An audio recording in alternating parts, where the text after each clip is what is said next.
Yasin wal Qur'anil Hakim, itu Qalun. Dan bersama Qalun ada Asim sama dengan Qalun. Kemudian ya itu dengan Qalun aja, dengan Asim saja. Kemudian masuk ke Ibnu Katsir, wal Qur'an Yasin wal Qur'anil Hakim, itu Ibnu Katsir. Di ujung dulu ada perubahan, kemudian mundur ada idgham. Nah, idgham baru ke Warash. Jadi sekarang kalau kita membaca Yasin wal Qur'anil Hakim, apakah ada perbedaan Al-Hakim? Enggak ada. Wal Qur'an ada perbedaan. Nah, berarti perbedaan di ujung dulu. Setelah ini baru perbedaan di sini. Begitu caranya, itu aturan kalau kita mengambil thariqatul jam'i, membaca dengan di jamak di semuanya. Makanya kalau urutan keimaman tentunya Qalun ke Warash. Tapi bukan keimaman dulu. Ketika kita membaca Yasin wal Qur'anil Hakim, itu Qalun dan juga Imam Asim. Namun bukan semua Imam Asim, tapi hafaz. Hafaz dari Asim, begitu bacaannya. Lalu setelah itu kita lihat di sini ada perubahan, ada perbedaan enggak? Di sini ada perbedaan, oh ada. Di sini Ibnu Katsir. Yuk kita baca dulu Ibnu Katsir. Yasin wal Qur'anil Hakim, itu Ibnu Katsir. Nah, setelahnya ini baru mundur, ada idgham Yasin ke wal Qur'an. Siapa yang idgham? Yang idgham qara'a Warshun wa Ibnu Amir wa Syu'bah wal Kisai bi idghamin nun fil wawi ma'al gunnah. Jadi yang idgham itu Warash, Ibnu Amir, Syu'bah, Al-Kisai dengan idgham. Hanya ada perbedaan tentu. Untuk Syu'bah, Al-Kisai beda waktu membaca ya-nya. Karena untuk Syu'bah dengan Al-Kisai kita lihat di sini bi imalatil ya ma'ahu Hamzah wal Kisai. Yang membaca Yasin, Syu'bah, Hamzah dan Kisai. 5 riwayat. Hamzah adalah Khalaf dan Khalad, Kisai adalah Duri dan Abul Harith, itu membaca Yasin. Makanya sekarang membacanya bagaimana? Pertama Qalun Yasin wal Qur'anil Hakim. Lalu ke Ibnu Katsir Yasin wal Qur'anil Hakim. Berikutnya ke mana? Kepada idgham. Siapa yang idgham? Warash. Tapi tidak membaca ya untuk Warash. Maka kita baca selanjutnya ketiganya tadi. Pertama Yasin wal Qur'anil Hakim. Kedua Yasin wal Qur'anil Hakim. Ketiga sekarang Yasin wal Qur'anil Hakim. Nah, keempat ada idgham, ada imalah. Siapa yang idgham dan imalah? Syu'bah dan Al-Kisai. Nah, baru kepada bacaan Syu'bah dan Kisai diikuti bersama Yasin wal Qur'anil Hakim. Mangga.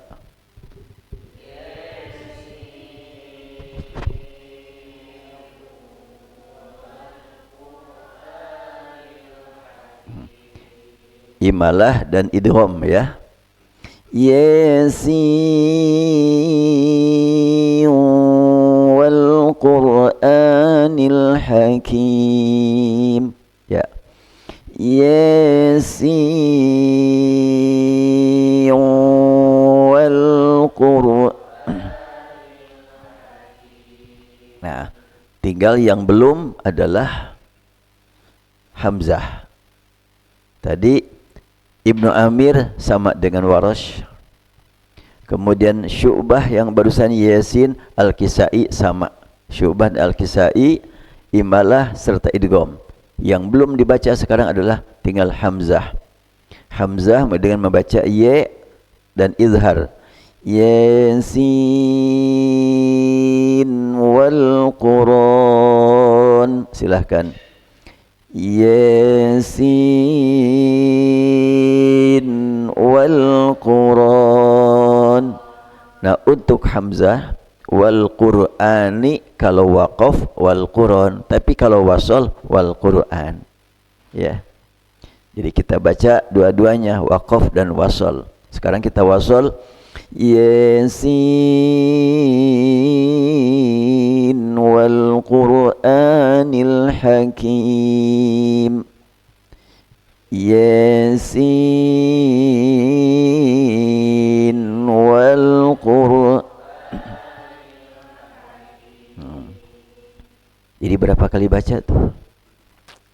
Ada yang sanggup mengulang yang barusan? Tuh. Yang sanggup, yang tepat dikasih hadiah tuh. Bu I sudah nyiapin hadiahnya. Ya. Jadi saya ulang ya. Saya ulang. Pertama, untuk di satu ayat. Yasin. Yasin. Wal Qur'anil Hakim. Wal Qur'anil Hakim. Yasin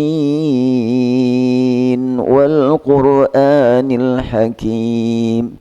Yasin wal Qur'anil Hakim. Yasin wal Qur'anil Hakim. Yasin wal Qur'anil Hakim. Yasin wal Qur'anil Hakim. Ingat? Ya. Nah, waktu mabit Ustaz Syahrul 12 ayat langsung tepat semuanya. Saya sendiri nggak mampu kalau sambil lihat saya baru, nggak sambil lihat nggak ingat. Tapi beliau ya alhamdulillah diberi oleh Allah kecerdasan, ya ingatan luar biasa. Jadi ditutup mata kepala tapi dibuka mata kolbunya dan mata hatinya. Baik, kita lanjutkan. Innaka laminal mursalin. Mangga.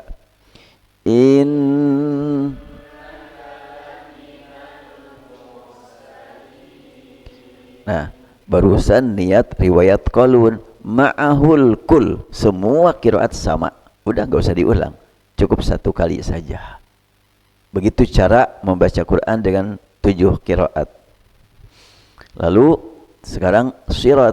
Sirat ini 3 bacaan. Shad, sin, dan ishmam. Maka kita baca 3 kali. Ala siratim mustaqim. Ya. Ala siratim. Ini enggak jalan ya? Jalan enggak zoomnya?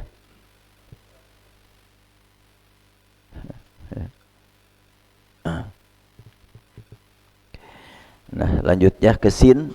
Sin ini adalah qiraat atau riwayat Kunbul. Ini ada Kunbul. Kunbul itu riwayat dari Ibnu Katsir. Imam Syatibi menyebutkan wa inda siratin was sirati liqunbula.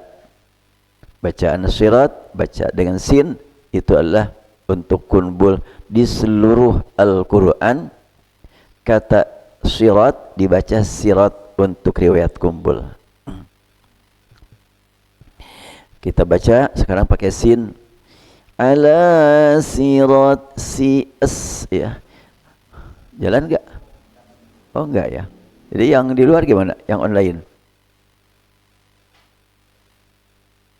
Ya harus di proses nih. Kasihan yang online enggak kebagian. Ridwan tolong dibantu.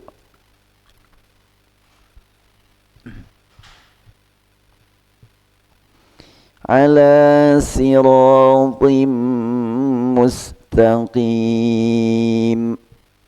Ala siratim. Nah, sekarang dengan ismam, shad disatukan dengan zai. Ismam ada beberapa jenis. Pada pertemuan yang lalu, ismam la ta'manna sudah kita bahas. Jadi ada ismam bibir, ada ismam suara, ya. Kalau ini ismam dengan suara, dengan makhraj. Ala ya. Ala ziratim mustaqim, ya. Ala ziratim mustaqim. Saya masih ingat dulu guru ngasih contoh membaca siratim mustaqim, membaca ta kan kasrah, mim dhammah, sempurnakan. Caranya bagaimana? Ala ziratim, sebelum dimukan bibir sudah disiapkan. Ala ziratim mustaqim. Jadi bukan begini, ziratim kurang sempurna. Yang lebih pas umpamanya akhir surat An-Nahl. Innallaha yuhibbul ladzina taqaw wal ladzina hum muhsinun, gitu ya. Hu ke depan, ke belakang, mu ke depan lagi, ya. Innallaha yuhibbul ladzina taqaw wal ladzina hum muhsinun, ya. Nah, di sini juga ala ziratim mustaqim, sebelum dimukan bibir sudah disiapkan biar sempurna dhammahnya. Lanjut. Untuk tanzil al-azizir rahim, qalun membaca tanzilu. Bukan hanya qalun, tapi juga Warash, Ibnu Katsir, Abu Amrin, dan Syu'bah. Syu'bah ini satu guru dengan Hafaz. Syu'bah tanzilu, Hafaz tanzila. Sama-sama qiraat Asim. Kita baca dua kali saja. Tanzilul azizir rahim, ya. Tanzilul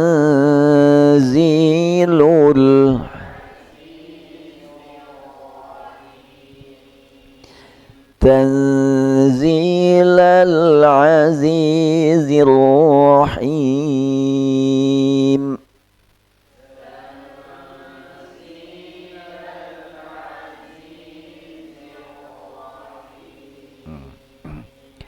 Kemudian litunzira, pertama qalun biqasril munfasil, membaca ma dibaca 2 harokat, wa tawassutil muttasil, abauhum ini muttasil dibaca 6 harokat, ya, bukan 4 harokat.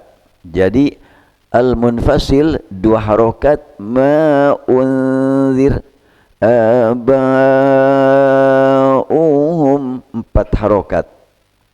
Mad muttasil dibaca 6 harokat, hanya riwayat Warash, Khalaf, dan Khalad, 3 riwayat. Dari 14 hanya 3 riwayat yang membaca 6 harokat. Yang lain mad muttasil 4 harokat. Ya. Wasukuni mimil jam'i. Pertama dibaca ma 2 harokat, ba 4 harokat, mim jamak yaitu hum dengan disukunkan. Bacaan ini dibaca qalun dan ikut kepada qalun Abu Amrin. Abu Amrin itu 2 riwayat, Duri dan Susi. Baik, kita baca sekarang. Litunzira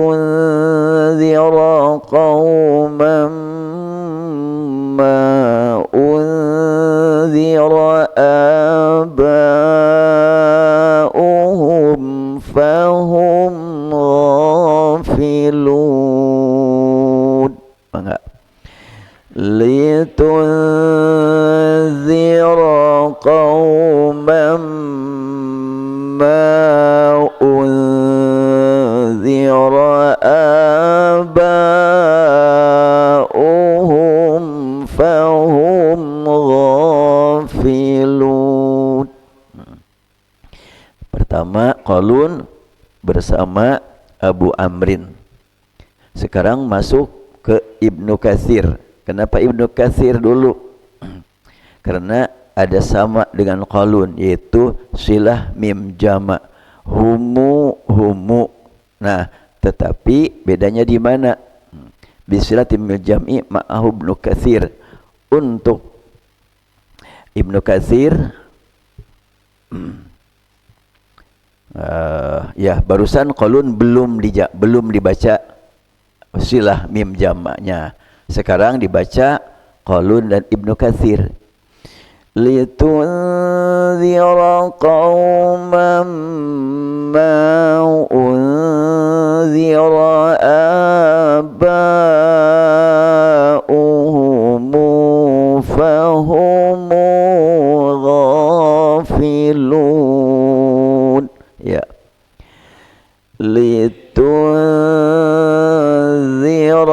qauman ma unzira aba'uhum fahum ghafilun. Sekarang masih Qalun. Karena Qalun membaca ma boleh 2, boleh 4. Membaca hum boleh sukun, boleh dhammah. Berarti kalau ada 2, ada mad munfasil, ada mim jama, 4 kali baca gitu. Nah, sekarang yang keempatnya, yang ketiganya adalah ma dengan membaca 4 harokat sama dengan ba. Yatawassatul munfasil wal muttasil ma'ahu ahlut tawassut. Sekarang mah belum dengan mim jamak disilahkan, tapi cukup hanya memperhatikan tawassutnya saja. Tawassut itu artinya 4 harokat, qasr 2 harokat, kalau mad itu 6 harokat. Litunzira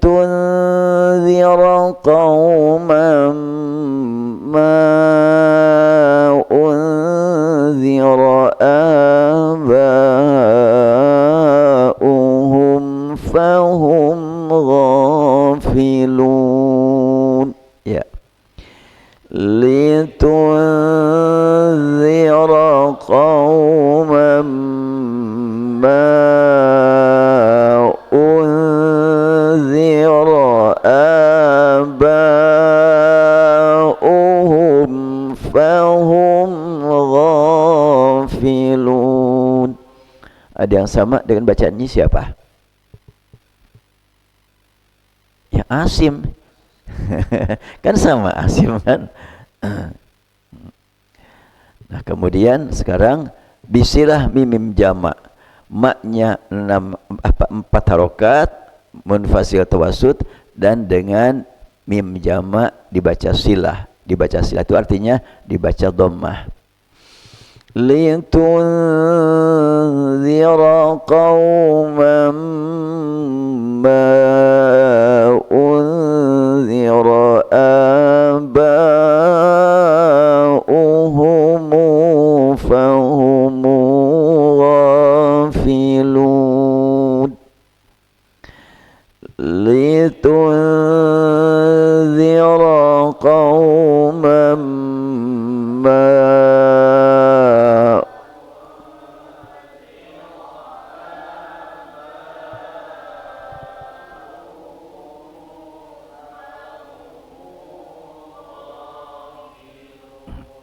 Nah, ya. Sekarang masuk ke hamzah bimaddi, artinya 6 harokat. bimaddil munfasil wal muttasil. Munfasil ma unzira dan muttasil aba'uhum. Dua-duanya dibaca 6 harokat untuk hamzah. Litunzira qawman ma unzira aba'uhum fahum ghafilun.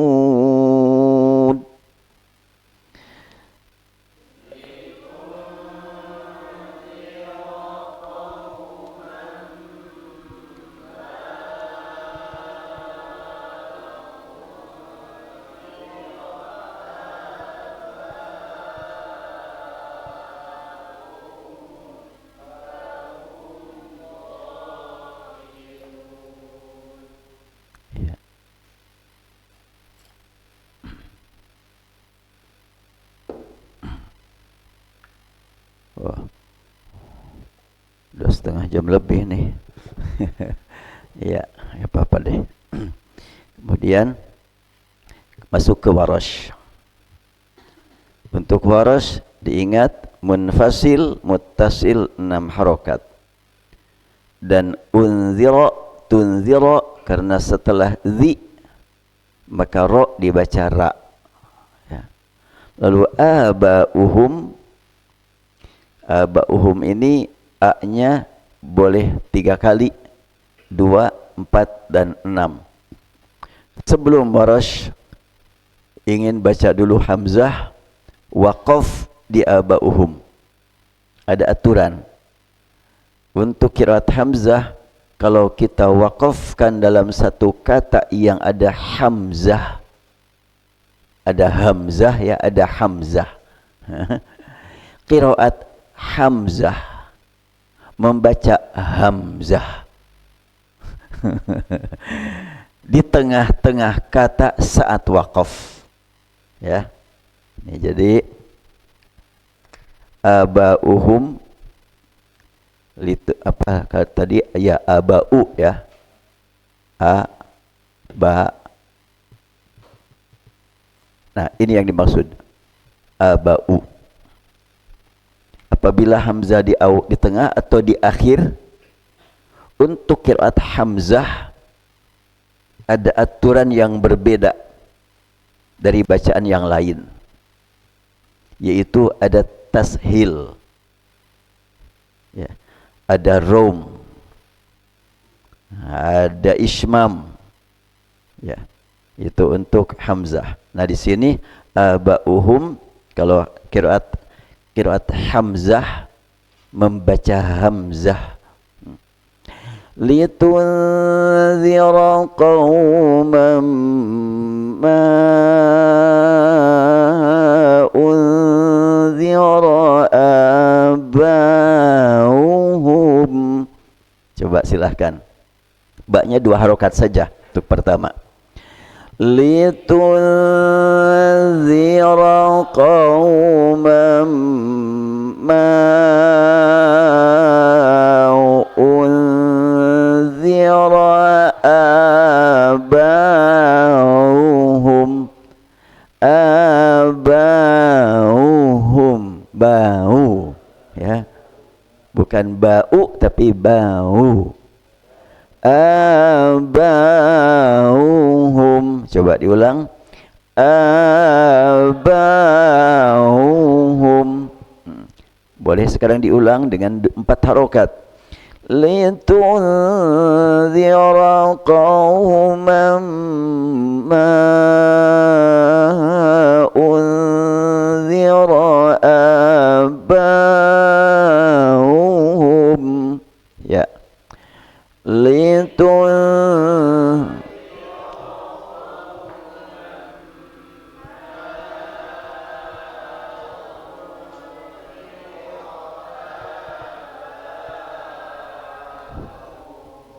Sekarang 6 harokat. Litunzira qawman ma unzira aba'uhum.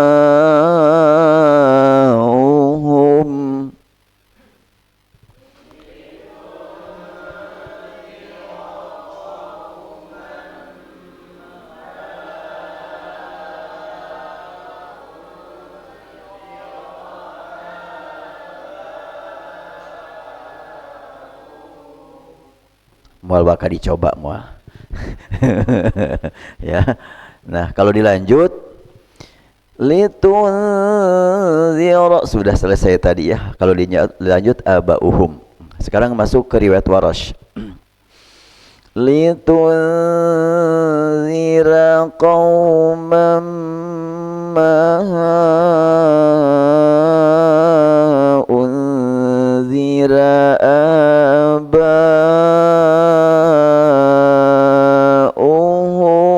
fahum ghafilun. Ya.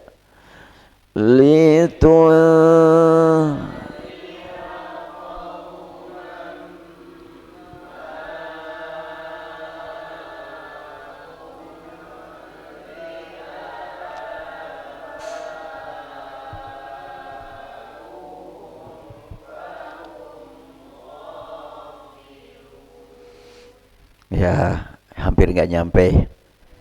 Kalau itu dari tengah aja sekarang. 4 harokat.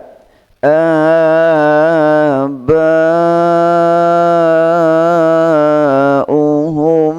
fahum ghafilun.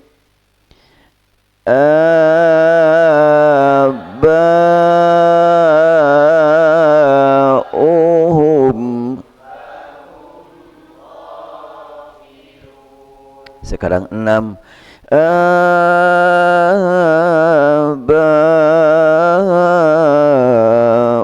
Abauhum fahum ghafilun.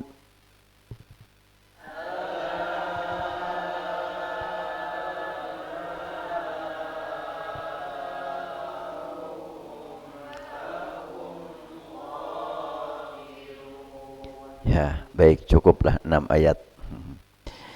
InsyaAllah untuk siang hari ini kita membahas melanjutkan kajian manhaj memahami sunnah.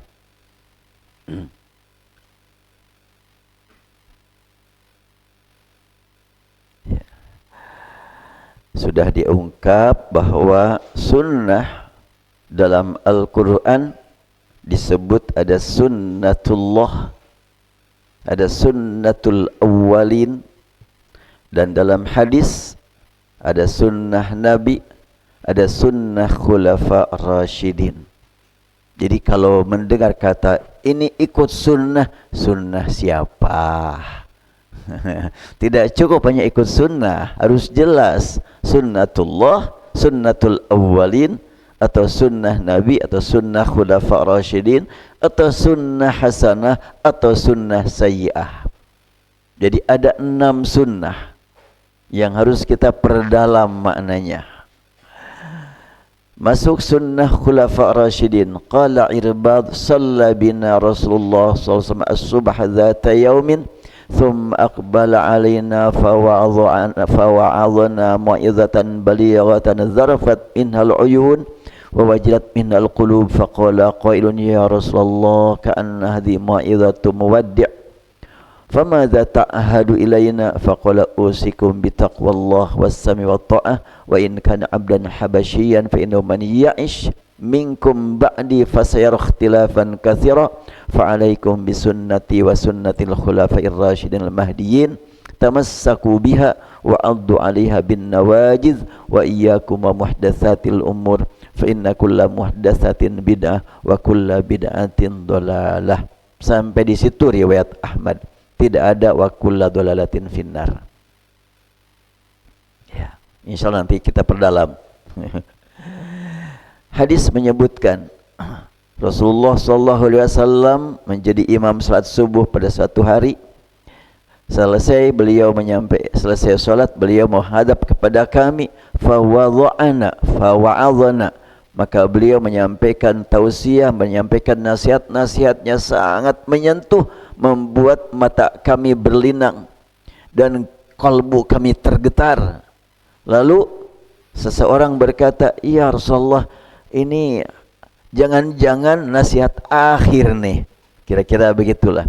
Ka'anna hadhi mau'izatu muwaddi', seperti nasihat terakhir, muwaddi', yang perpisahan. Rasul sering melaksanakan salat dan bersabda, sallu salata muwaddi', lakukan salat oleh kamu seakan-akan salat ini salat terakhir. Mestinya kita begitu tuh, setiap kali salat tuh jangan-jangan ini salat terakhir. Muadz bin Jabal Muadz bin Jabal pernah habis salat asar menangis terus-terusan. Ditanya, apa yang membuat kau menangis sore hari ini? Saya khawatir barusan salat terakhir, gak sempat bertemu dengan maghrib. Sementara salat barusan, kayak begitu jauh dari sempurna, menangis. Karena kan habis salat asar gak ada tambalan salatnya. Kalau habis salat duhur, ya salat barusan rasanya gak benar, udah tambah dengan salat sunnah. Mau 2 harokat, mau 4 harokat silahkan. Rokaat. Jadi harokat. Habis sekarang sedang bicara harokat jadi rokaat. Iya. Nah, kalau sehabis salat asar kan enggak ada salat sunnah. Makanya nangis. Seakan-akan salat terakhir. Fa innahu man ya'ish. Nah, Rasulullah bersabda, usikum famadza ta'ahadu ilaina. Lalu orang tersebut, ya Rasulullah, apa yang mesti kami jadikan pegangan? Kalau ini betul-betul nasihat terakhir, apa yang mesti kami jadikan pegangan saat menghadapi berbagai rintangan, tantangan yang belum kebayang saat ini? Rasul tegaskan, usikum bitaqwallah was-sam'i wat-tha'ah. Bertakwalah kepada Allah dan hendaklah kalian mendengar tausiah, taati, tidak hanya sekedar mendengar tapi siap mentaatinya, walaupun yang menyuruh kepada kamu itu adalah abdan habasyian, seorang hamba dari Habasyah, dari Ethiopia. Saya masih ingat nasihat Dr. Abdullah Azzam saat masih berlangsung perang Afgan dulu melawan Rusia. Dan Abdullah bin Azzam itu kan dia terjun di medan perang, memimpin dan memberikan semangat, dan dia mati syahid bersama 2 putra dan supirnya. Dan ketika dia sering mau menyampaikan tausiah, mau menyampaikan khutbah Jumat, karena ajal belum tiba, setiap kali ada ranjau ketemu terus. Naik mimbar, tangan, ada apa nih? Periksa, ternyata adalah bom. Dijinakan berkali-kali. Tapi kalau sudah tiba ajalnya menjemput dia, ternyata dia bersama 2 putra, bersama supir, nyebrang jembatan hancur, dan sekaligus 4 orang meninggal. Dr. Abdullah Azzam. Dan setelah itu dia diberitakan kepada istrinya bahwa telah meninggal Dr. Abdullah Azzam dan 2 putra serta supir. Istri Abdullah bin Azzam dikunjungi tetangga-tetangga mau takziah. Saat ditemukan tetangga mau takziah, istri Abdullah bin Azzam yang dipanggil Ummu Muhammad nanya, wahai ibu-ibu, kalian silahkan ke sini, tapi saya ingin tahu dulu mau menyampaikan apa kepada kami. Ya, mau ikut duka cita, bela sungkawa? Enggak, jangan. Maksudnya apa yang harus kami katakan? Ucapkan kepada kami selamat atas syahidnya 3 orang keluarga kami, 4 orang keluarga kami. Sampai begitu ya. Itu seorang wanita, seorang ibu, ditinggal wafat suami dan 2 putra, karena semuanya mati syahid. Sampaikan ucapan selamat atas syahidnya keluarga kami. Jangan ikut duka cita, ikut bela sungkawa, enggak perlu itu. Demikian kata dia. Saya mendengar kalimat itu, siap enggak kalau saya seperti itu gitu kan. Berat juga itu. Tapi luar biasa itu seorang perempuan kayak begitu. Karena memang selama Abdullah bin Azzam ikut jihad, kata dia, dalam setahun ketemunya dengan istri itu enggak nyampe sebulan. Dalam setahun enggak nyampe 30 hari dalam sebulan. Jarang sekali pulang, jihad lagi. Nah, ketika sudah dibayangkan akan menang, Afghanistan akan menang mengalahkan Rusia, Abdullah bin Azzam bertanya, nguji kepada para mujahid. Nih kita ini sudah diambang pintu kemenangan. bila Allah sudah memberikan kepada kita kemenangan dengan sempurna, apakah kalian siap kalau sekiranya nanti ada yang memimpin kalian di negeri ini orang Arab? Orang Arab nanti dulu. Masa katanya orang luar? Abdullah bin Azam menyatakan, saya tidak akan memimpin kalian. Tapi ingat sabda Rasulullah, wa in kana abdan habasyian usikum bitaqwallah wassami wa ta'ah wa in kana abdan habasyian. Kata Rasul, kalaulah ada yang memimpin kalian seorang hamba dari Habasyah, taati. Ini bukan hamba dari Habasyah, dari Quraisy. Kalau sekiranya ada yang memimpin kalian di sini, siap menerima enggak? Ternyata orang Afghanistan nolak.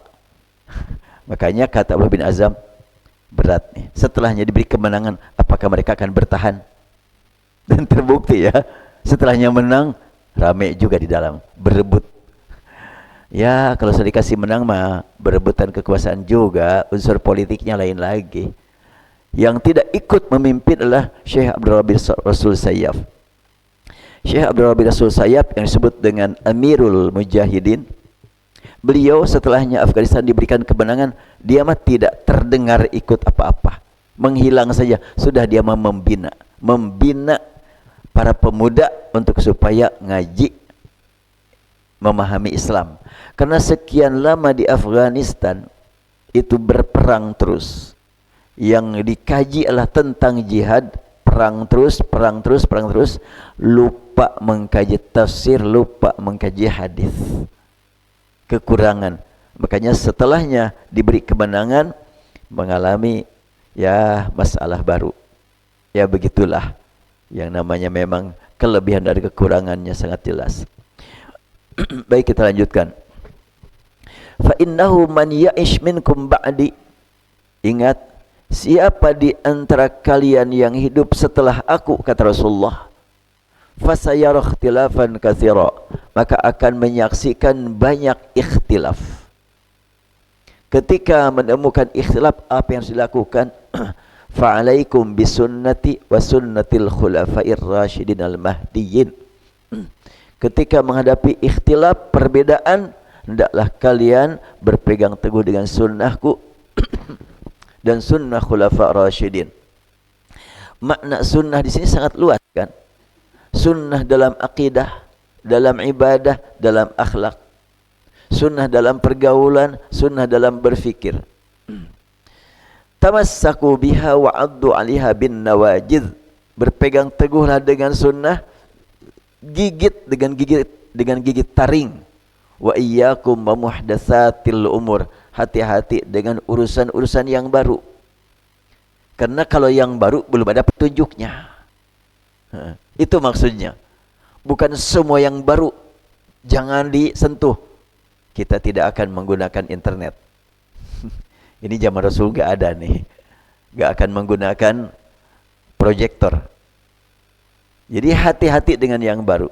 Wa iyyakum. Sebab kalimat iyyakum beda dengan larangan keras.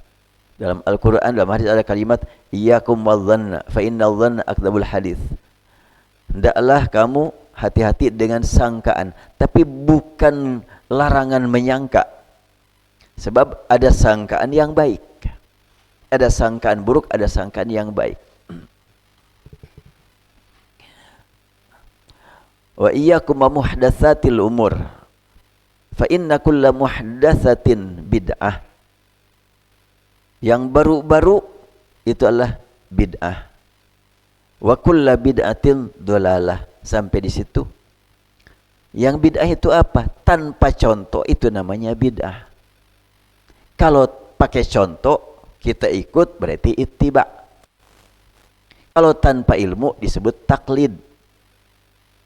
Makanya saya cenderung lawan bid'ah bukan sunnah, tapi ittiba atau taklid. Itu lawan bid'ah.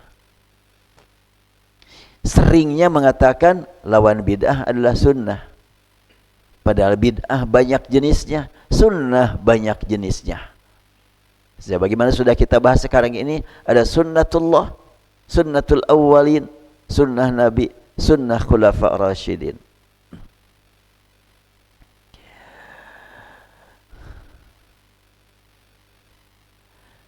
Di samping ada sunnah Rasul, juga ada sunnah orang-orang terdekat kepada beliau yang dikenal dengan khulafa rasyidin. Pada saat Rasulullah menetapkan pentingnya mengikuti khulafa rasyidin, tiada seorang pun dari sahabatnya yang mengetahui siapa yang dimaksud dengan khulafa rasyidin. Karena ketetapan khulafa rasyidin dengan Abu Bakar, Umar, Utsman, Ali bukan dari Rasul itu.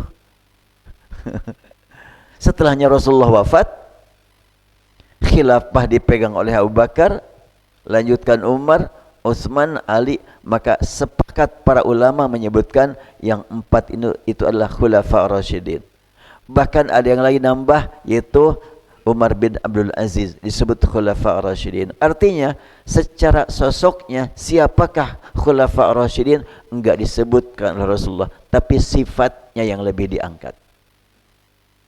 Sekiranya kita mau mengembangkan makna, boleh enggak? Kalau dulu disepakati Abu Bakar, Umar, Utsman, Ali, Umar bin Abdul Aziz khulafa rasyidin, mungkin enggak abad ke-20 ada khulafa rasyidin? Mungkin enggak zaman sekarang ada yang tergolong khulafa rasyidin? Selama Rasulullah tidak menyatakan mungkin atau tidak mungkin, berarti kita bebas-bebas saja. Tidak mustahil. Kalau sekiranya Allah mengizinkan, Allah menghendaki, saat ini muncul seseorang yang kemampuannya mungkin lebih hebat daripada zaman dulu. Kenapa? Karena kalau dulu khulafa rasyidin menguasai wilayah tidak seluas sekarang. Umat Islam di Timur Tengah saja. Sekarang Timur Tengah, Timur Jauh, Timur Tenggara, Timur mana-mana sekarang. Udah sampai Timur dan Barat. Tapi kenapa tidak ada yang mengangkat khulafa rasyidin? Apakah sekarang ada khulafa rasyidin? Cukup berat sekarang. Lebih berat tantangannya daripada waktu zaman baru periode kedua dari sejak Rasulullah. Para ulama ahlu sunnah sepakat menyatakan bahwa yang dimaksud dengan khulafa rasyidin adalah 4 khalifah setelah Rasulullah, yaitu Abu Bakar, Umar, Utsman, dan Ali radhiyallahu anhum. Sebahagian ulama ada yang menambahkan, yaitu kelima Umar bin Abdul Aziz radhiyallahu anhu. Kesepakatan ulama tentang siapakah khulafa rasyidin tentu muncul belakangan. Kesepakatan belakangan. Tidak disetujui Rasul atau tidak disetujui Rasul, karena Rasul sudah tiada. Karena pada saat Rasulullah menetapkan pentingnya mengikuti khulafa rasyidin, tiada yang mengetahui dengan pasti siapakah yang boleh mendapat gelar tersebut. Apakah khulafa rasyidin itu terbatas pada generasi sahabat? Apakah pada zaman berikutnya hingga sekarang ada orang yang memiliki kriteria sebagai khulafa rasyidin? Jika kita perhatikan hadis lain, maka tidak mustahil adanya khulafa rasyidin pada zaman-zaman berikutnya. Karena Rasulullah pernah bersabda, mari kita perhatikan sabda Rasulullah. An Abi Zur'ah bin Amr bin Jarir anna Umar bin Al-Khattab qala an-nabiy sallallahu alaihi wasallam inna min ibadillahi la unasan ma hum bi anbiya wala syuhada yaghbituhumul anbiya wasyuhada yaumal qiyamah bimakanihim minallahi ta'ala.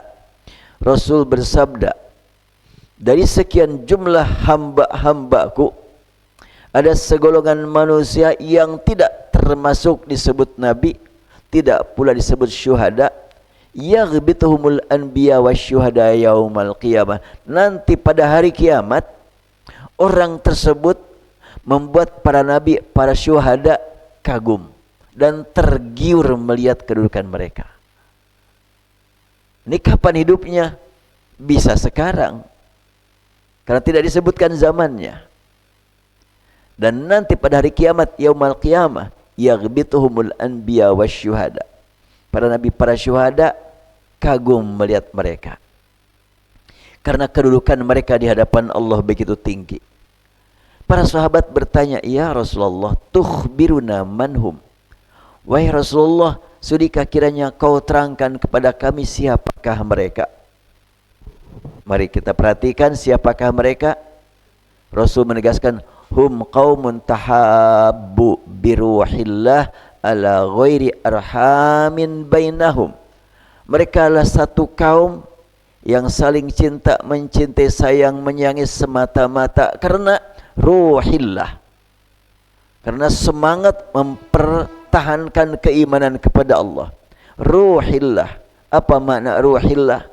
Semangat dari Allah, bimbingan dari Allah. Manusia ini kan punya ruh. Sebagaimana juga manusia punya jasad. Ada ruh, ada jasad, tambah ada qalbu, ada akal, ada nafsu, ada fuad.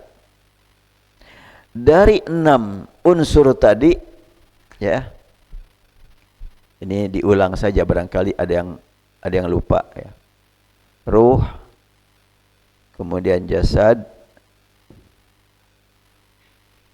qalbu, ya, akal, fuad, dan nafsu. Ya, ada 6.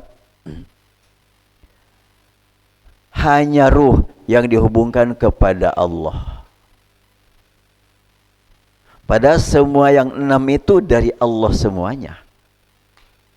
Tapi ada istilah ruhullah.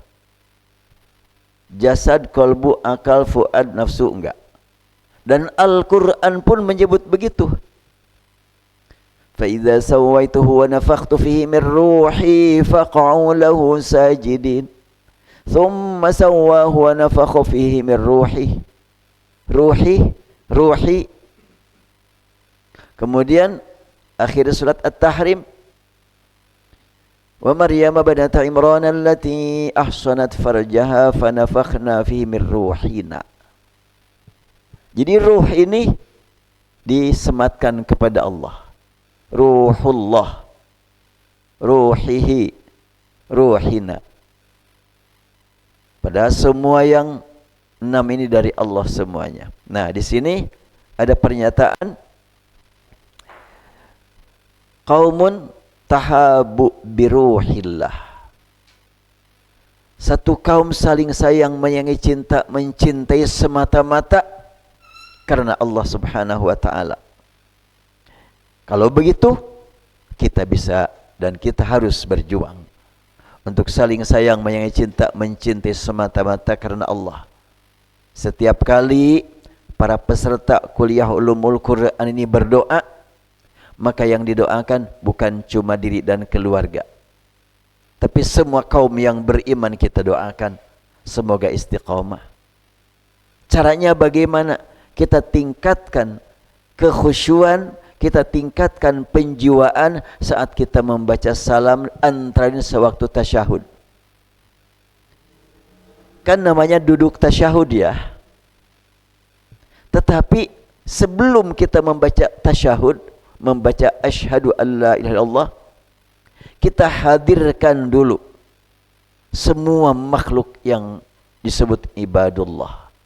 Sebelum itu kita hadirkan semua yang sedang beribadah. Sebelum itu kita hadirkan Rasul. Sebelum itu kita hadir di hadapan Allah.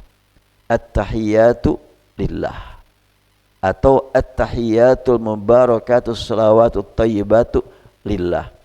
Atau masih ada atau ketiga apa? Bismillah wa billah at-tahiyatu lillah. Oh, kakara ieu mah euy. Ya. Ada riwayat dari Ibnu Abbas, dari Abdullah bin Mas'ud, dari Jabir bin Abdullah. Ibnu Abbas, at-tahiyatul mubarakatus salawatut tayyibatu lillah. Lanjutannya at-tahiyatu lillah dan bismillah wa billah at-tahiyatu lillah. Tiga-tiganya hadisnya sahih. Cuma mungkin yang populer cuma 2, yang ketiga enggak populer. Nah, pertama kita menghadap kepada Allah. Dilanjutkan dengan menghadap kepada Rasulullah, Assalamu alayka ayyuhan nabi. Keselamatan semoga tercurah kepada engkau wahai Nabi. Ketika saya sekarang menghadap kiblat, ya Rasul ada di sana. Ketika bapak-bapak, ibu-ibu, ustaz-ustazah menghadap ke sana, lalu membaca Assalamu alayka ayyuhan nabi, Nabi menjawab. Ya. Kalau kepada yang lain, kita baru mengucapkan Assalamualaikum ya ahlad diyar minal mu'minin wa mu'minat, itu saat kita kunjungan ke kuburan. Kalau dari sini kita mau ziarah ke Baqi, ya nggak bisa Assalamualaikum ya ahlal Baqi, kita ada di sini. Tapi kalau kepada Rasul, Assalamualaikum ayyuhan nabi, dan itu dijawab oleh Rasulullah. Hadis riwayat Abu Dawud menyebutkan, ma sallama alayya ahadun illa raddallahu alayya ruhi hatta arudda alis salam. Tiada seorang pun yang mengucapkan salam kepadaku kecuali ruhku dikembalikan padaku hingga aku membalas salam orang tersebut. Bismillah. Ya. Itu adalah keistimewaan Rasulullah. Karena Rasulullah disebut sebagai rahmatan lil alamin. Lil alamin yang hidup pada zaman Rasul, pada zaman sahabat, pada zaman tabi'in sampai pada zaman sekarang. Lil alamin. Baik, kalau begitu maka kita wujudkan sekarang saling cinta mencintai semata-mata karena Allah. Yuk kita tingkatkan kecintaan kepada semua orang yang suka ruku, suka sujud, walaupun ada perbedaan dalam memahami sholatnya. Saya mau dari Persis, nggak mau doain NU.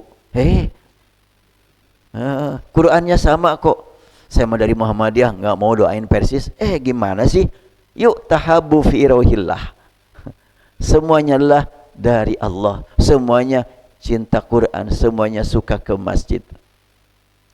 Saya merasakan nikmat membawa jamaah pulang dari Masjid Nabawi ke hotel pada haji kemarin.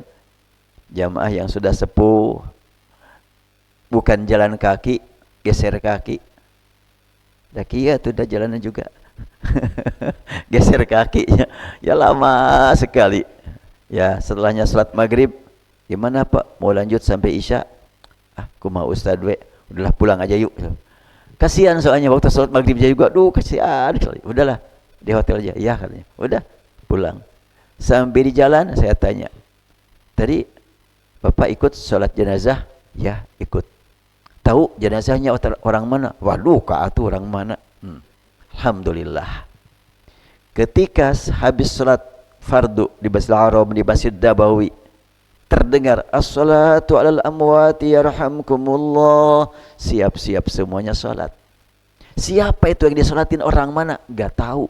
Apalagi aliran, mana tahu. Ya, gak tahu Persis, Muhammadiyah, NU, Salafi, Hizbut Tahrir, Jamaah Tabligh, gak tahu. Apakah orang Indonesia, orang Afrika, orang mana, gak tahu. Tapi langsung semuanya mendoakan. Itulah indahnya. Makanya aneh kalau ada orang yang tahu ini orang Indonesia suka baca Quran, saya tahu dia baca Quran, tapi dia bukan golongan kita kok. Tidak seakidah itu mah. Ya Allah, tidak seakidah. Akidahnya sama, la ilaha illallah Muhammad Rasulullah. Ya tapi kan dia mah beda dengan kita. Perbedaan itu banyak dimanapun. Tapi lihatlah persamaan. Itu yang kita rindukan saat ini. Seruan untuk bersatu nggak akan tercapai kalau semuanya tidak siap menerima perbedaan. Kita harus siap menerima perbedaan, baru kita akan bersatu. Berlapang dada menerima perbedaan. Rabbi shrah li sadri. Nabi Muhammad dinyatakan berlapang dada. Itu keistimewaan beliau sangat luar biasa. Nih saya mampir dulu karena sekarang saya sedang memikirkan untuk memberikan tafsiran surat Al-Insyirah ini. Jadi kelapangan dada itu ada lapang dada secara fisik, ada non fisik. Secara fisik Rasulullah 2 kali dibuka dadanya. amal jirahi, operasi. Sewaktu beliau usia 2 tahun 2 bulan, sedang main-main bersama teman-temannya, ada seorang yang menyaksikan, yaitu saudara sesusu Rasul, namanya Syaima. Rasulullah tiba-tiba kedatangan makhluk, langsung dibelah, dikeluarkan isinya, langsung dibersihin. Kaget kan, tanpa mengeluarkan darah. Itu usia 2 tahun. Itu malaikat. Lalu ketika beliau mau mi'raj, kedatangan lagi, dibuka lagi dadanya. Itu adalah syarhus sadri, lapang dada, membersihkan dada secara fisik. Tapi kalau secara non fisik, kita semuanya harus berjuang untuk berlapang dada. Baik, kita lanjutkan.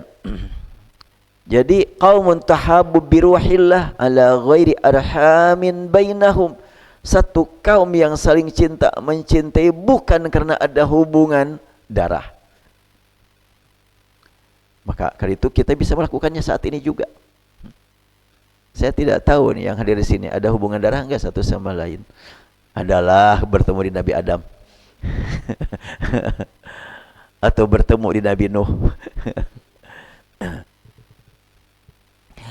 Wala amwalin yata'atawnaha, tidak juga ada kaitan dengan masalah harta. Makanya di sini tidak disediakan konsumsinya. Oh, bela diri atau iya. Jadi hadir semata-mata karena komunikasi keimanan. Fa wallahi, Rasul bersabda, fa wallahi, demi Allah, inna wujuhahum lanurun wa innahum ala nurin la yakhafuna idza khafan nas wa la yahzanuna idza hazinan nas. Demi Allah, mereka wajahnya bercahaya, di atas cahaya, tidak menghadapi rasa takut pada saat orang lain sedang dihadapkan kepada ketakutan, tidak mengalami rasa sedih pada saat orang lain dalam keadaan kesedihan. Lalu Rasul bersabda, membaca ayat, Ala inna awliya Allahi la khawfun alaihim wa la hum yahzanun. Surat Yunus ayat 62. Ayat ini tentunya dorongan buat kita untuk mencapai tingkat ini. Oh, kan wali Allah mah yang bukan begitu dong. Banyak orang yang memahami kalau wali Allah itu yang aneh-anehnya, yang bisa terbang gitu. Yang tidak mempan dibacok gitu. Al-Quran menyebutkan wali Allah itu yang saling sayang, menyayangi, cinta, mencintai, akrab dengan semua mukminin. Itu wali Allah itu. Ketika kita menemukan orang lain salah, doakan semoga dapat ampunan. Mampu kita perbaiki, perbaikilah.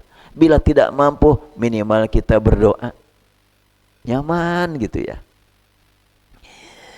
Nah, ini adalah kalau sekiranya mencapai seperti ini, dia adalah mencintai umat beriman, penuh perjuangan untuk membuktikan kecintaannya. Bukankah itu pelanjut Rasul? Bukankah itu yang berjuang menegakkan sunnah Rasul? Boleh enggak kita sebut itu bagian dari Khulafa Rasyidin? Mungkin ada yang menyatakan boleh, ada yang enggak, terserah. Tapi di hadapan Allah tidak mustahil mencapai Khulafa Rasyidin. Kalau dia menempati posisi sebagai pemimpin yang membawa umat ke jalan yang benar. Hadis ini menjelaskan sifat-sifat beberapa orang yang kedudukannya sangat mengagumkan di luar jangkauan ilmu dan akal kita. Ini bukan urusan ilmu, bukan urusan akal. Kendati pun demikian, kita tidak dapat mengetahui apakah pada saat ini mereka masih hidup, Khulafa Rasyidin, atau awliya Allah la khaufun alaihim wa la hum yahzanun, atau qaumun tahabbu fillah la ala min ghairi arhamin bainahum wala ma amwalin yata'atawnaha. Di mana mereka berada? Karena itu kita hanya beriman kepada berita dari Rasul tanpa kita ketahui apa yang mesti kita lakukan terhadap mereka. Sekiranya pada saat ini mereka ada di muka bumi tentu mereka akan memimpin dunia untuk perbaikan, perdamaian dan keadilan sebagaimana yang dilakukan para khalifah zaman dahulu.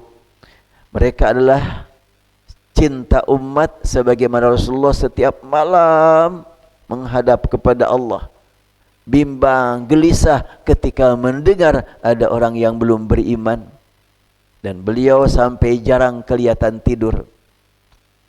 Setiap kali Aisyah dan istri-istri beliau yang lainnya terbangun, Rasul sedang sholat, jarang sekali terlihat tertidur nyenyak. Mengikuti sunnah khulafa rasyidin bukan dengan beriman kepada mereka. Hati-hati nih ya. Kalau beriman kepada Rasul, kalau ikut Rasul, beriman kepada Rasul. Ikut khulafa rasyidin, tidak beriman kepada khulafa rasyidin. Tidak beriman kepada Abu Bakar dan Umar, tapi beriman kepada pernyataan Rasul tentang Abu Bakar dan Umar. Apabila berbeda pernyataan Abu Bakar dan Umar, apakah kita pastikan diambil dua-duanya? Gimana caranya ya? Ketika perbedaan Abu Bakar dan Umar, apakah kita bisa melaksanakan dua-duanya? Kalau beriman harus dua-duanya. Gak mungkin kan kalau dua-duanya, jika berbeda, berseberangan. Abu Bakar mengusulkan kepada Rasulullah, tawanan perang Badar biarkan saja, biarkan hidup dulu, nanti ditebus oleh keluarganya. Hasil tebusan kita gunakan untuk beli senjata. Datang Umar, Mar, gimana Mar berpandangan kamu? Kata Rasul, aku beda ya Rasulullah. Maunya kamu? Udah bagi-bagi aja itu tawanan perang Badar. Si fulan kepadaku, aku panggil lehernya. Si fulan kepada Ali, si fulan kepada ini, bagi-bagi. Itulah kata Umar. Rasul waktu itu kecenderungannya kepada Abu Bakar. Sampai turun ayat, maka nalin Nabi. Lanjutkan, tadi sedang menghafal surat Al-Anfal. Surat Al-Imran ya. Tadi yang baca surat Al-Imran ya, lupa lagi. Oh iya, ini surat Al-Anfal ya.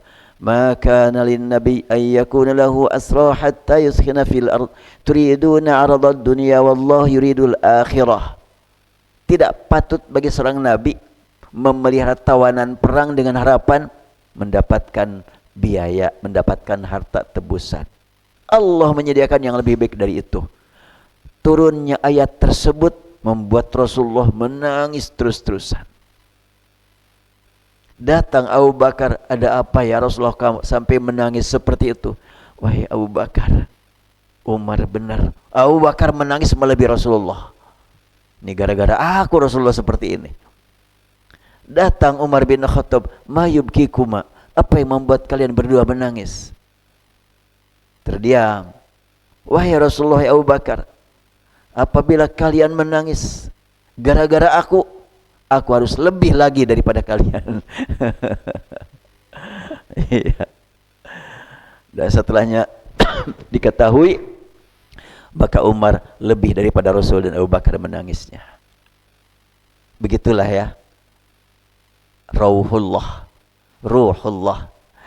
Abu Bakar dan Umar manakala berhadapan dengan musuh paling berani. Tapi kalau sudah ingat di hadapan Allah, paling mudah menangis. Ada orang yang berkata, ngapain cengeng, aku mau orang eksak tahu. Oh, gak ada tangis-tangisan. Siapa yang lebih hebat daripada Umar? Umar itu orang berpikir dan tegas. Tapi kalau mendengar ayat yang berkaitan dengan masalah ancaman, paling mudah beliau menangis. Sekali waktu Umar melakukan perjalanan di malam hari.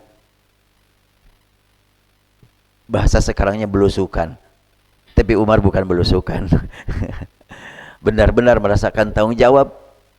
Terdengar dari kejauhan orang yang sedang membaca Al-Quran, Qiyamul Lail, dibacanya surat Wat-Tur, Wat-Tur wa kitabim mastur fi raqim mansyur wal baitil ma'mur was saqfil marfu' wal bahril masjur nur inna azab rabbika lawaqi' ma lahu min dafi'. Ketika ayat ini dibaca, Umar terhenti di perjalanan, turun dari kendaraannya, langsung menghadap ke dinding, dan dia berkata, silakan lanjutkan kalian berperjalanan, aku nyampe di sini. Kata Abdurrahman, ayo kita lanjutkan. Enggak, aku cepat sampai di sini.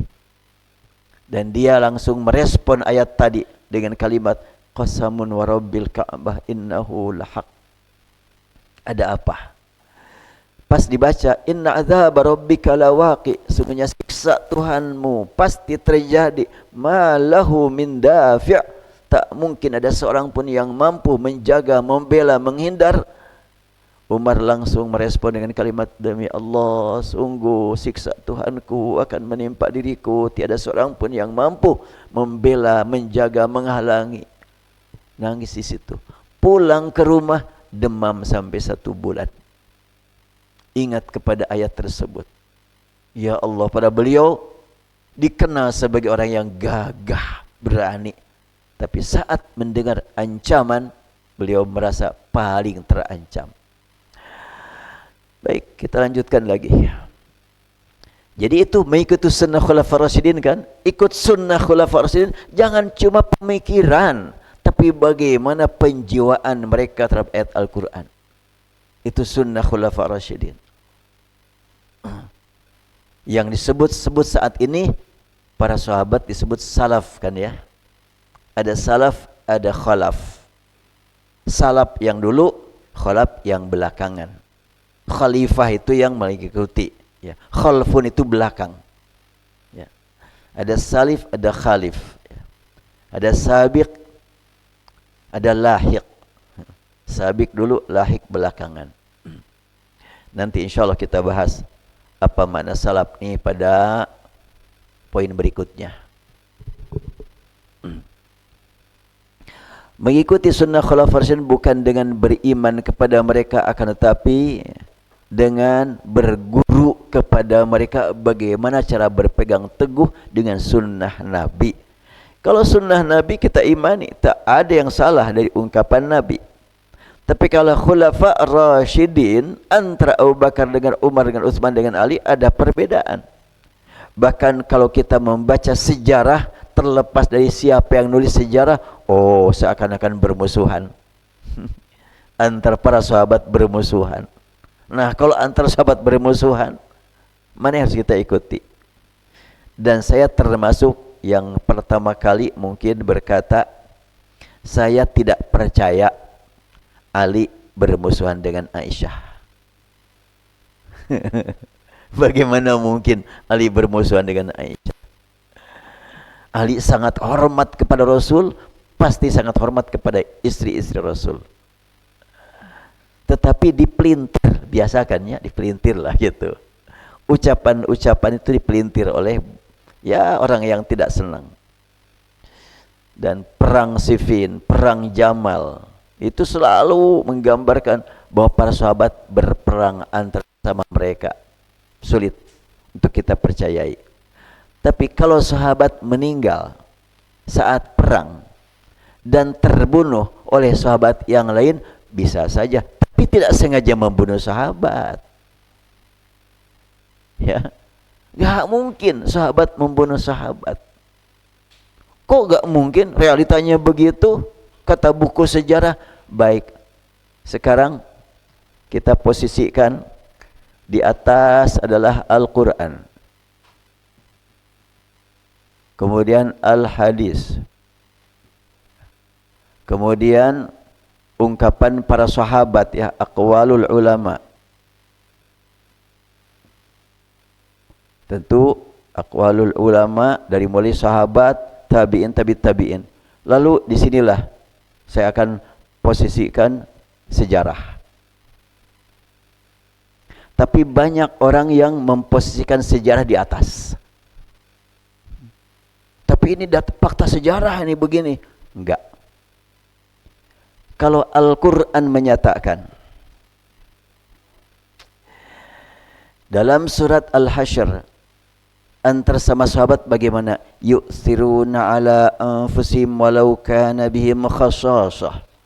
As-sabiquna al-awwaluna minal muhajirin wal ansari walladzina ittaba'uuhum bi ihsanin radhiyallahu anhum wa radu an wa a'adda lahum jannatin tajri tahtahal anharu khalidina fiha abada.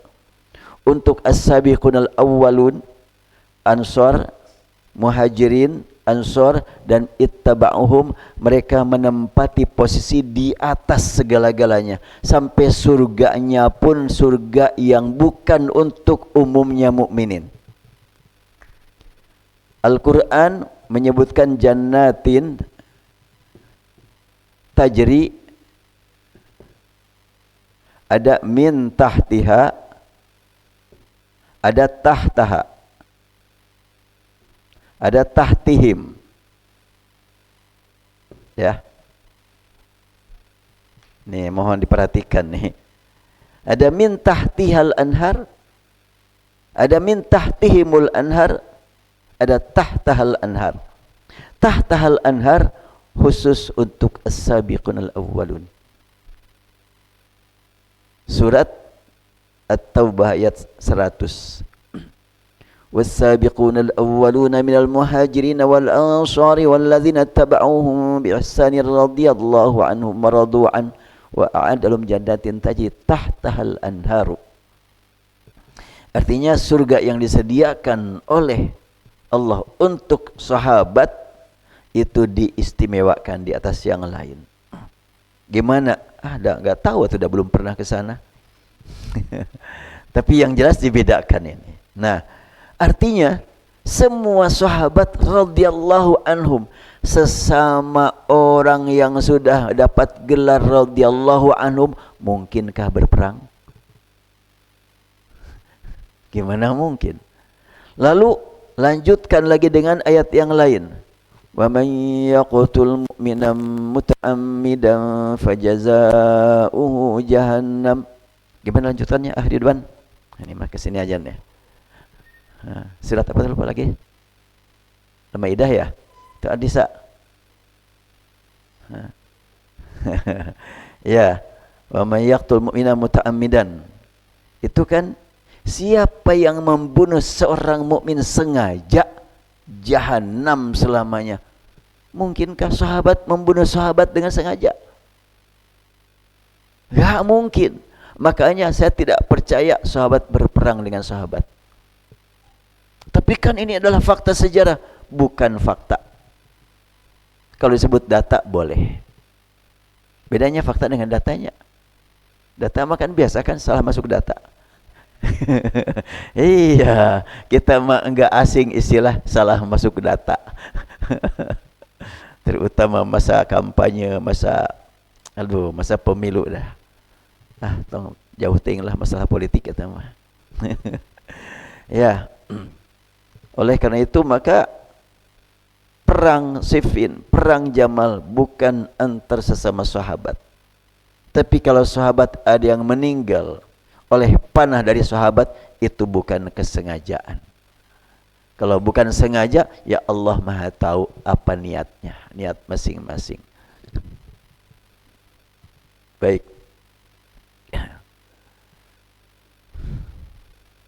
5 menit lagi nih.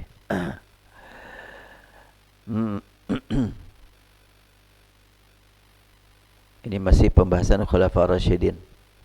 Nah, ini ajalah. Saya ingin juga mengangkat kalimat ini. Oh, tadi sudah saya bahas nih. Antar sesama sahabat bagaimana? Arhamu ummati bi ummati sudah dibahas beberapa kali.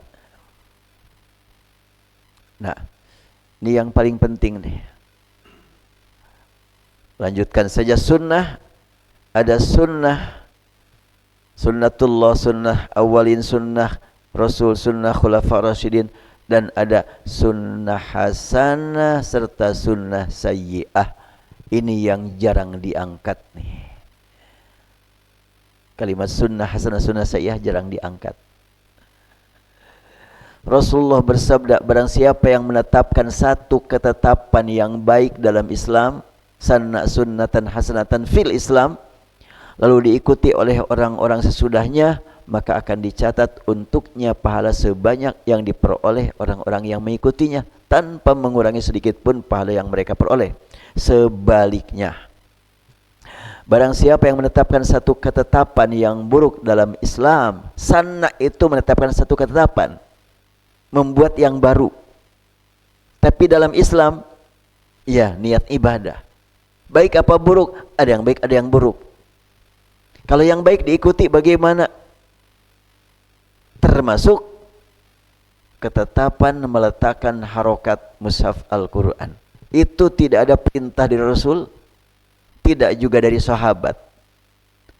Imam Ahmad Khalil bin Ahmad Al-Farahidi, Abul Aswad Ad-Du'ali, dan selanjutnya sampai sekarang, tanda-tanda bacaan Al-Quran begitu luar biasa.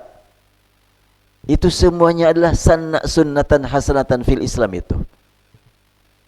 Mereka yang nyusun, mereka yang ngatur, mereka yang mikir, dan ternyata bermanfaat. Oh, pahalanya ngalir terus itu. Bagaimana kalau yang buruk? Niat Islam, niat ibadah, dilakukan sesuatu yang baru dan buruk, maka akan tertimpa padanya dosa-dosa para pengikutnya di samping dosa dia. Kalau kita hubungkan hadis ini, kan sesuatu yang baru itu tadi sebutnya bid'ahnya. Sesuatu yang baru itu. Kalau ada sunnah hasanah, apakah ada bid'ah hasanah? Kalau ada sunnah sayyi'ah, apakah ada bid'ah sayyi'ah? Imam Asy-Syafi'i tidak menggunakan istilah bid'ah hasanah, bid'ah sayyi'ah. Tapi Imam Asy-Syafi'i menggunakan kalimat bid'ah mahmudah dan madmumah. Nanti insyaallah dalam bahasan tentang bid'ah, kalau sunnah ada 6, sunnatullah, sunnatul awwalin, sunnah nabi, sunnah khulafar rasyidin, sunnah hasanah, sunnah sayyi'ah. Bid'ah pun saya hitung ada 6 juga. Tapi bukan secara hukum. Kalau secara hukum itu Imam Nawawi yang menyebutkan al-bid'atu ala khamsati aqsam. Itu Imam Nawawi itu. Bid'ah ada 5, yaitu sesuai dengan urutan hukum. Ada wajib, ada sunnah, ada makruh, dan selanjutnya. Itu Imam Nawawi itu. Imam Nawawi penulis kitab Riyadhus Shalihin. Kitabnya dibaca alhamdulillah oleh semua ormas di kita. Semuanya mengakui keistimewaan kitab Riyadhus Shalihin.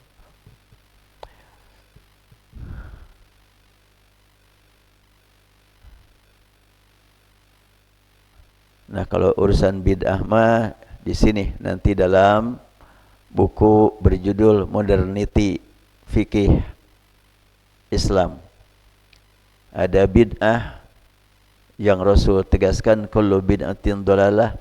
Ada bid'ah yang Umar ucapkan ni'mal bid'atu hadhihi.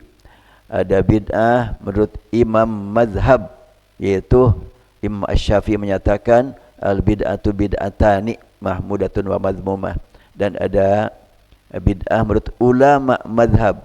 Nah, kalau ulama mazhab, yaitu Imam Nawawi menyebutkan, nah ini dia, al bid'atu khamsatu aqsamin wajibatun wa mandubatun wa muharramatun wa makruhatun wa mubahatun.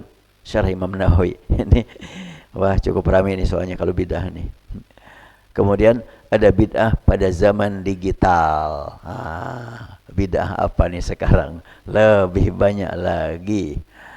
Dan di dalam bahasan bid'ah ada kalimat ketika ahli bid'ah bertemu Wahabi. Nanti kita bahas.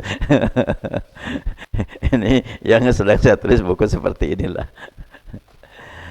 Baik, karena waktunya sudah cukup, insyaallah dilanjutkan nanti. Nanti apa materinya? Melanjutkan itu ya, Sirah Nabawiyah tentang ya politik dalam sunnah. Baik, kita cukupkan. Subhanakallahumma wa bihamdik, asyhadu an la ilaha illa anta, astaghfiruka wa atubu ilaik. Walhamdulillahi rabbil alamin. Oh iya, nanti insyaallah sebelum dibahas politik dalam sunnah, karena ada pertanyaan yang harus dibahas, insyaallah akan saya bahas dulu pertanyaan, baik yang dari dalam kelas offline ataupun di online. Assalamualaikum warahmatullahi wabarakatuh.